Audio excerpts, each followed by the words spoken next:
എപ്പോഴും സന്തോഷത്തോടെ ഇരിക്കുവിൻ, ഇടവിടാതെ പ്രാർത്ഥിക്കുവിൻ, എല്ലാ കാര്യത്തിലും നന്ദി പ്രകാശിപ്പിക്കുവിൻ.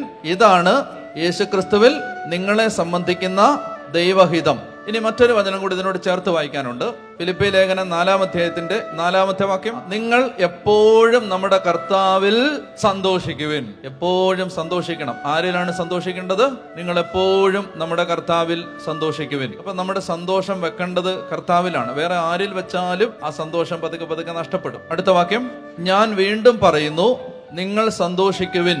നിങ്ങളുടെ ക്ഷമാശീലം എല്ലാവരും അറിയട്ടെ. കർത്താവ് അടുത്തെത്തിയിരിക്കുന്നു. ഒന്നിനെ കുറിച്ചും ആകുലരാകരുത് പറയുകയാണ്. എന്തുകൊണ്ട് ആകുലരാകരുത്? എന്ത് ചെയ്താൽ മതി? പ്രാർത്ഥനയിലൂടെയും അപേക്ഷയിലൂടെയും കൃതജ്ഞതാ സ്തോത്രങ്ങളോടെ നിങ്ങളുടെ യാചനകൾ ദൈവസന്നിധിയിൽ അർപ്പിക്കണം.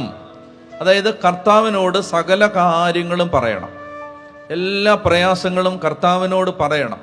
ഒരു പ്രാവശ്യം പറഞ്ഞാൽ മതി. എപ്പോഴും നാഴികയ്ക്ക് 40 വട്ടം പറയണമെന്നില്ല.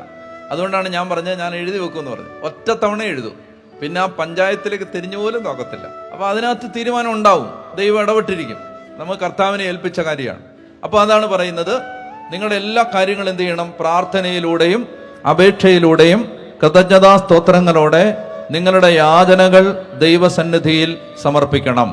അപ്പോൾ എന്താണ് അതിന്റെ റിസൾട്ട്? അപ്പോൾ നമ്മുടെ എല്ലാ ധാരണകളെയും അതിലംഘിക്കുന്ന ദൈവത്തിന്റെ സമാധാനം നിങ്ങളുടെ ഹൃദയങ്ങളെയും ചിന്തകളെയും യേശുക്രിസ്തുവിൽ കാത്തുകൊള്ളും. കണ്ടോ? അപ്പൊ ഇതിന്റെ റിസൾട്ട് ഇതാണ്. നമ്മൾ എല്ലാ കാര്യങ്ങളും കർത്താവിന്റെ കാൽച്ചുവട്ടിലേക്ക് വെച്ചാൽ നമുക്ക് ഒത്തിരി സമാധാനം കിട്ടും. സമാധാനം ദൈവം തരും. നമ്മളെ അലട്ടുന്ന ഭാരവും പ്രയാസവും എവിടെ വെക്കണം? യേശുവിന്റെ കാൽച്ചുവട്ടിൽ വെക്കണം. അപ്പൊ അതിനാണ് പ്രിയമക്കളെ, പ്രാർത്ഥനാ ജീവിതം വേണം. പ്രാർത്ഥിക്കാൻ സമയം വേണം.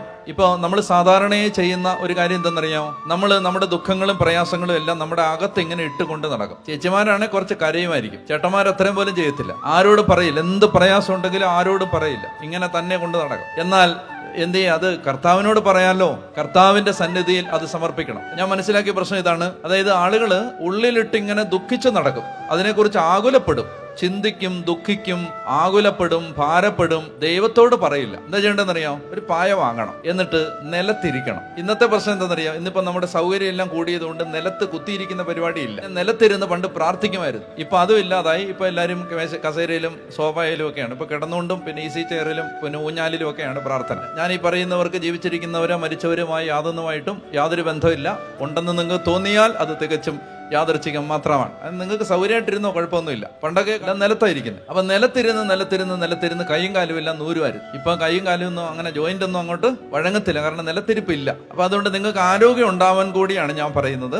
സാധിക്കുന്നിടത്തോളം പ്രാർത്ഥിക്കുമ്പോൾ വെറും നിലത്തിരുന്ന് പ്രാർത്ഥിക്കാൻ ശ്രമിക്കുക. അതൊരു അരമണിക്കൂറോ 1 മണിക്കൂറോ ഒന്നും അങ്ങനെ ഇരുന്നാൽ നിങ്ങൾക്ക് ആരോഗ്യവും ഉണ്ടാകും. അത് നിങ്ങളെ നിങ്ങൾ ആരാണെന്ന് ഓർമ്മിപ്പിക്കും. ഈ നിലത്തിരിക്കുമ്പോ നമ്മൾ ആരും അല്ലാന്ന് മനസ്സിലാവും. അപ്പോ പ്രാർത്ഥിക്കാൻ വേണ്ടി എന്ത് ചെയ്യണം? പ്രാർത്ഥനാപ്പായ വിരിച്ച് നിലത്തിരുന്ന് കർത്താവിന്റെ സന്നിധിയിൽ ഈ കാര്യങ്ങൾ, വിഷമങ്ങളൊക്കെ ഈശോയോട് പറയണം. അങ്ങനെ പ്രാർത്ഥിക്കുന്നത് തെറ്റല്ല. അതിൽ തന്നെ ജീവിതകാലം മുഴുവൻ നിൽക്കാതിരുന്നാൽ മതി. പ്രാർത്ഥനാ ജീവിതം വളരാനുണ്ട്, അത് അടുത്ത കാര്യം. പക്ഷെ ഈ കാര്യം എല്ലാ കാര്യങ്ങളും കർത്താവിനോട് പറയണം. ഇങ്ങനെയാണ് പറയുന്നത്, ദൈവസന്നിധിയിൽ റെഫർ ചെയ്യാത്ത ഒരു കാര്യവും നമ്മുടെ ജീവിതത്തിൽ ഉണ്ടാവരുത്. അതായത് കർത്താവിനോട് പറയാത്ത ഒരു കാര്യവും നമ്മുടെ ജീവിതത്തിൽ ഉണ്ടാവരുത്. കർത്താവിനോട് നമുക്ക് നമ്മുടെ ജീവിതത്തിലെ പ്രയാസങ്ങൾ 2 രീതിയിൽ പറയാം. എവിടെയൊക്കെയാ നമ്മൾ നമ്മുടെ ജീവിതം കർത്താവിനോട് പറയുന്നത്? എവിടെയൊക്കെയാ?